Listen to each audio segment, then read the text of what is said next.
Welcome back. Now, in a moment, we have a guest coming up, Dr. Russell Blaylock. But first, we have continued controversy over the HPV vaccine comments that Michelle Bachmann made during last week's GOP debate. The American Academy of Pediatrics countered her claim that the vaccine causes retardation, saying the medical community issued swift criticism after Republican Rep. Michelle Bachmann dragged the safety of the HPV vaccine into the political spotlight, saying since the vaccine has been introduced, more than 35 million doses have been administered, and it has an excellent safety record. On the other hand, we have the CDC's own statistics, and we're about to get into this with Dr. Blaylock, of over 18,000 adverse reports and many deaths as well. For more on that vaccine controversy, we take you to Rob Dew's investigative piece right now. Is he less conservative than meets the eye?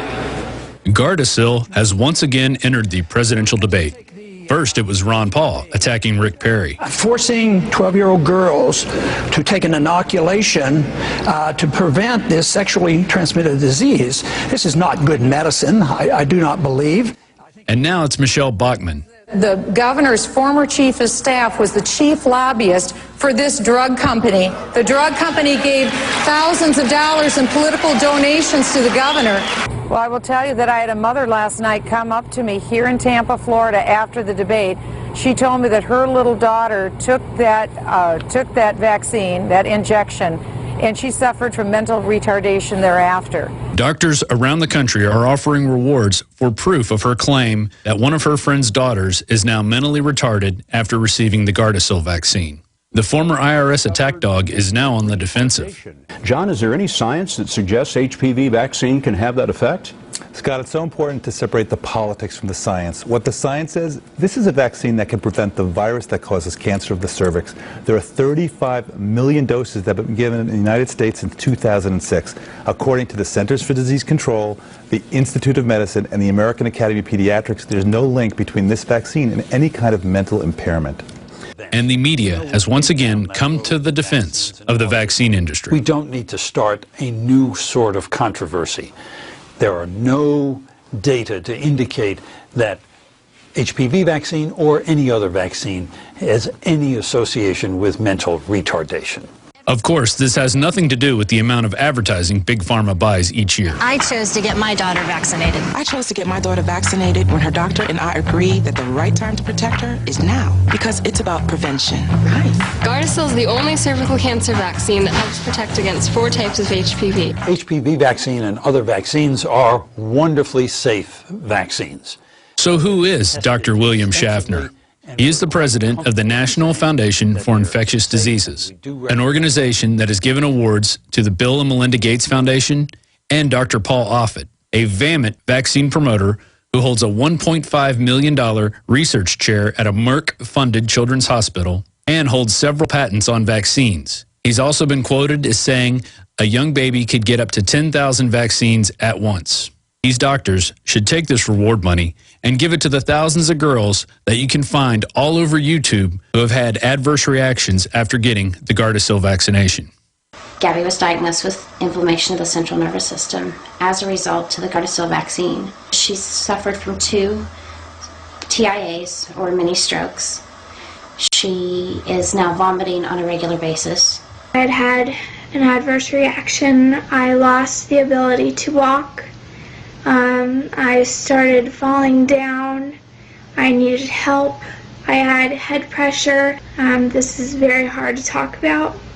If I had never gotten this shot, I would be a normal teenager, and I wish I could go back. I wish there was a way to cure this, and I hope that they can figure something out, a treatment plan. But I can't plan for that.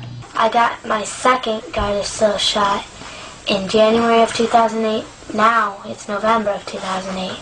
And I've had problems every day ever since. Doctors like vaccines because they will cause large percentages of the population to become lifelong customers, whether it's allergies, autoimmune diseases, or any other types of inflammation. These people will need expensive treatments and prescription drugs.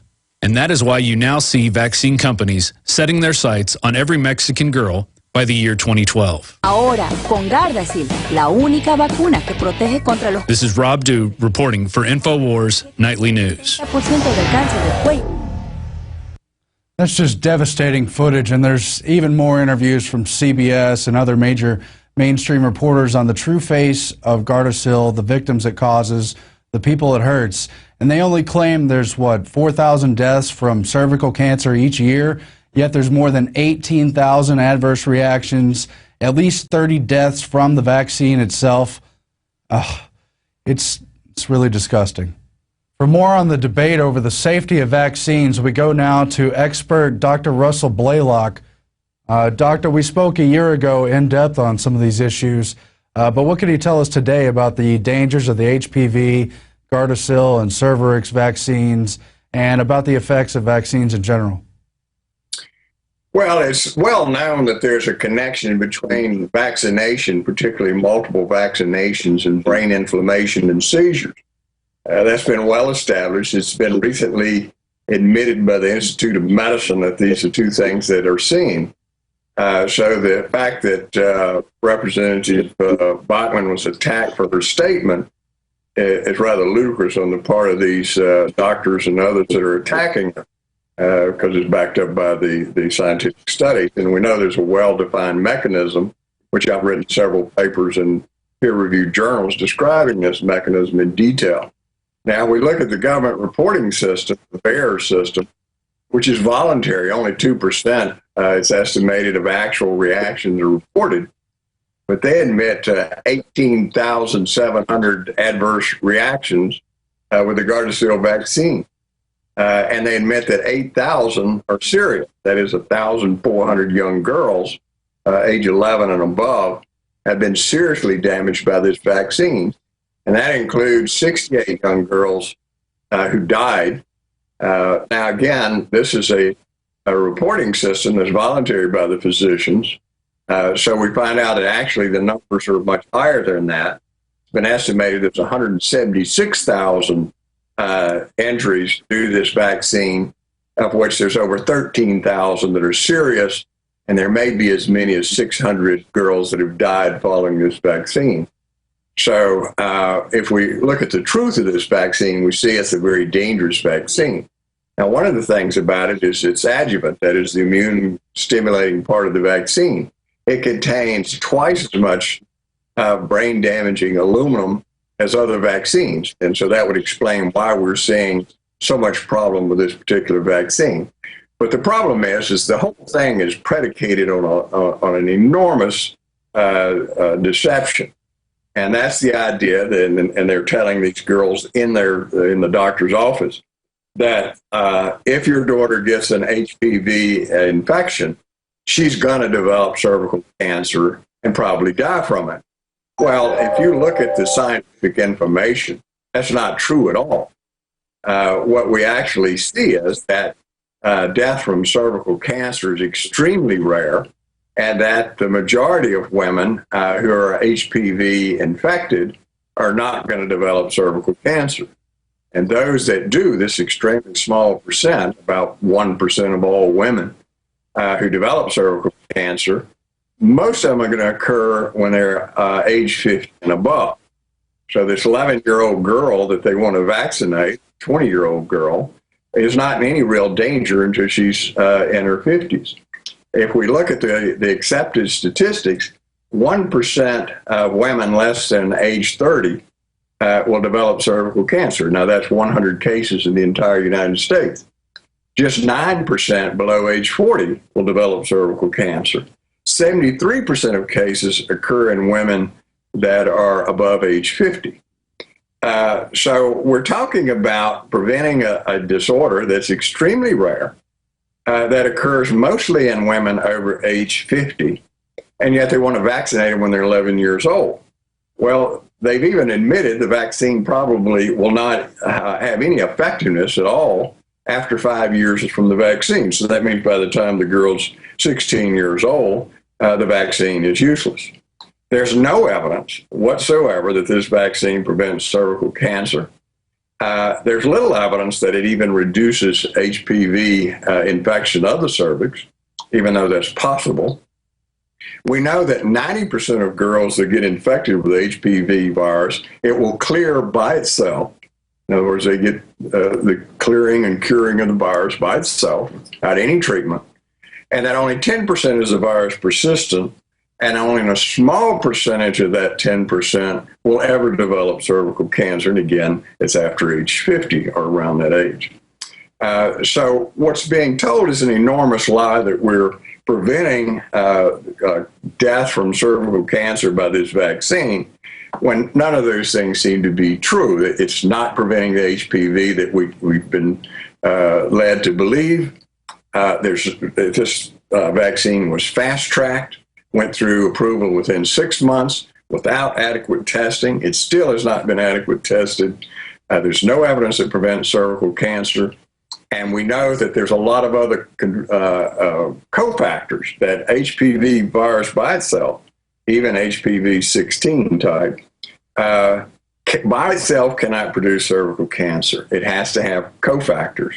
These include smoking, exposure to long-term birth control pills, multiple sex partners, poor hygiene, poor diet.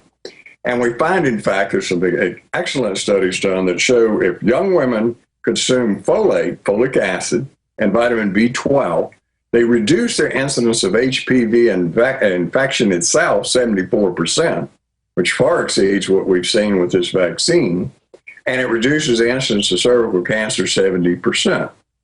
So here you have a simple way to prevent cervical cancer in these young girls without endangering them, because folic acid B12 certainly doesn't kill 68 young women. Or that's the higher number that we discussed. Now, if you want to make something mandatory, why don't you make it mandatory that all young girls take folic acid B12 and stop smoking? Because those are the leading causes of cervical cancer. And that's been proven time and again by numerous laboratories and numerous studies. And we know that this HPV vaccine only produces cervical cancer in the presence of significant folic acid B12 deficiency, and that smoking produces vitamin B12 folic acid deficiency.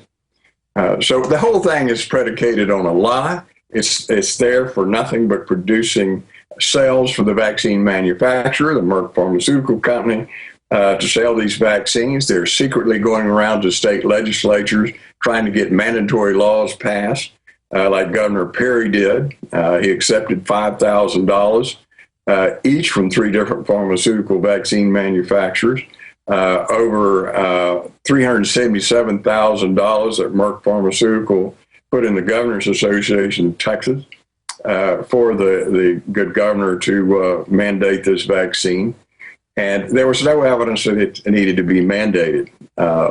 So this whole thing is just a farce, but it's a dangerous farce, because they're destroying the lives of these young girls. Many of these girls are having repeated seizures. They're crippled by arthritis. They're having cognitive problems, cannot remember, cannot learn.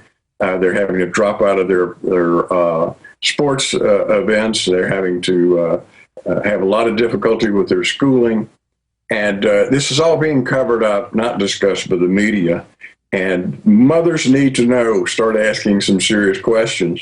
And what they'll find out is many of these physicians know absolutely nothing about HPV infection. They know nothing about cervical cancer and the relationship to HPV vaccinations.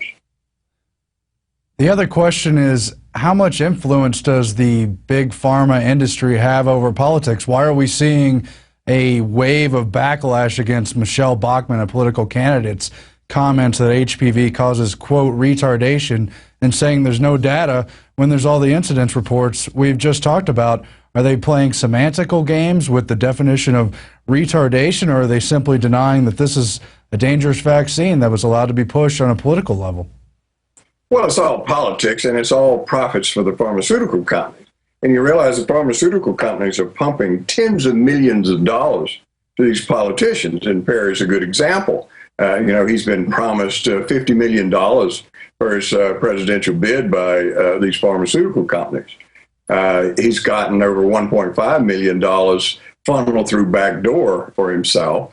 And his chief of staff, in fact, has made sure that he's gotten the influence of Merck Pharmaceutical throughout the whole political structure. So, yes, this is pure politics, but it's being paid for by the pharmaceutical companies big time. They're huge money. They have huge influence. We're talking about billions of dollars in the sales of these vaccines if they're made mandatory. Now, you'll notice every time these pharmaceutical company reps or these politicians or the CDC talks about the high death rate from cervical cancer, they never talk about in the United States. It's always in the world.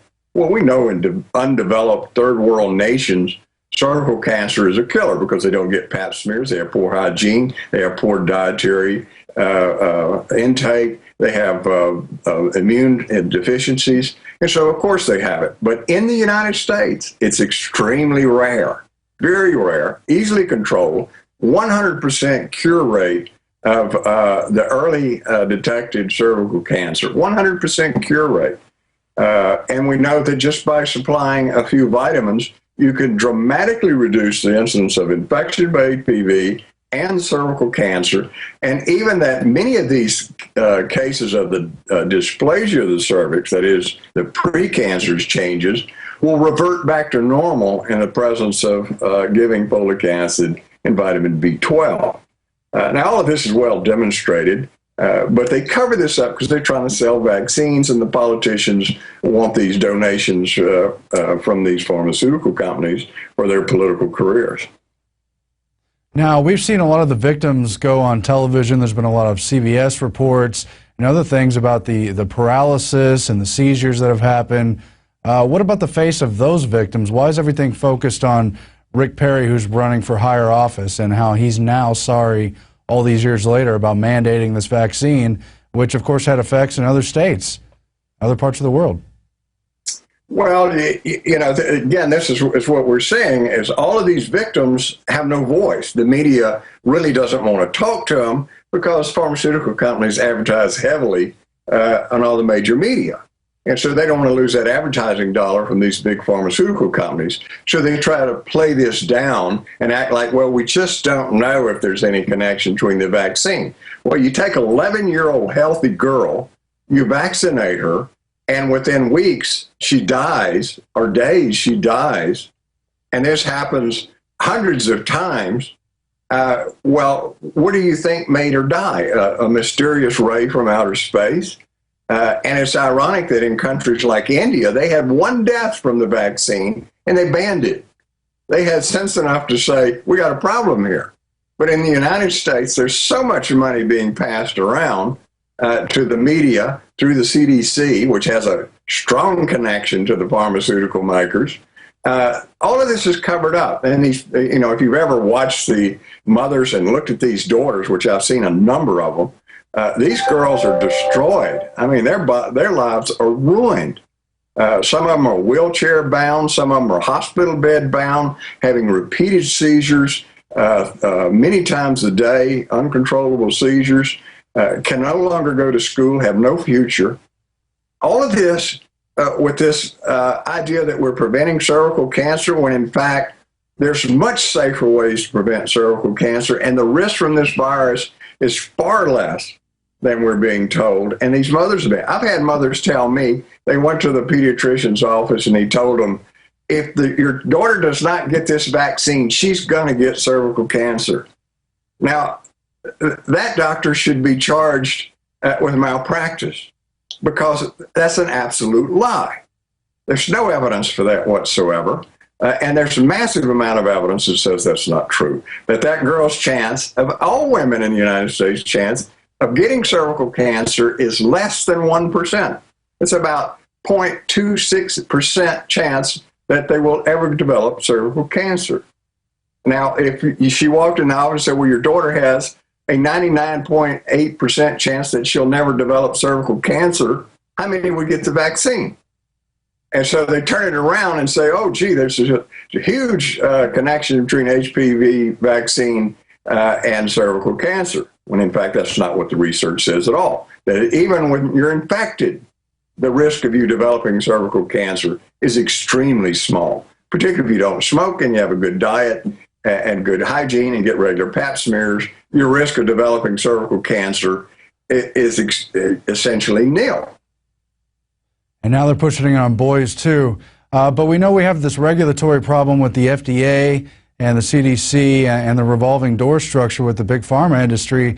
How do concerned citizens fight back against this? How do we take back our lives and inject reasonable opposition to these dangerous vaccine promotions?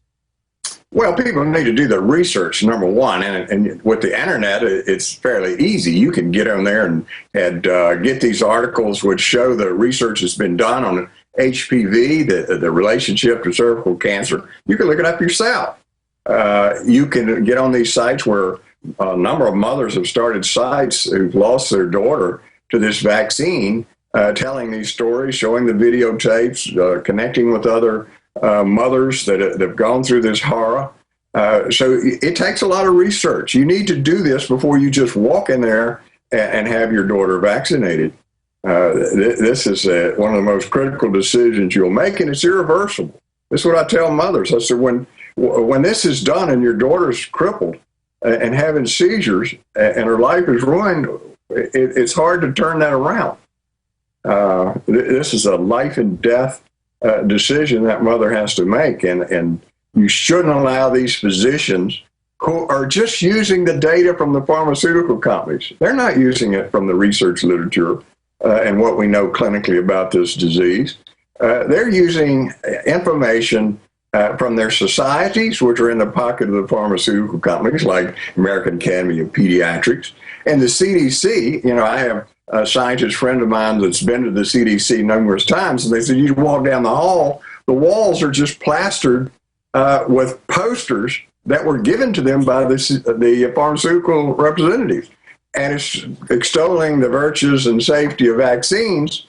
And they're all printed, these beautiful colored posters by the pharmaceutical makers. And this is in the CDC, which is supposed to be independent. Well, they're not independent. They're supported by heavily by the pharmaceutical companies to promote these things when they know it's a lie. It's incredible, Doctor. Well, thank you so much for joining us, and we're going to turn now to other issues. Thank you and goodbye. And, well, that was Dr. Russell Blaylock, and he's right. It's all on record. You can look it up for yourself. The ties between industry and government are absolutely obscene, and the way they're promoting vaccines is very dangerous. So I hope people are going to take the time to look it up and realize that it takes a toll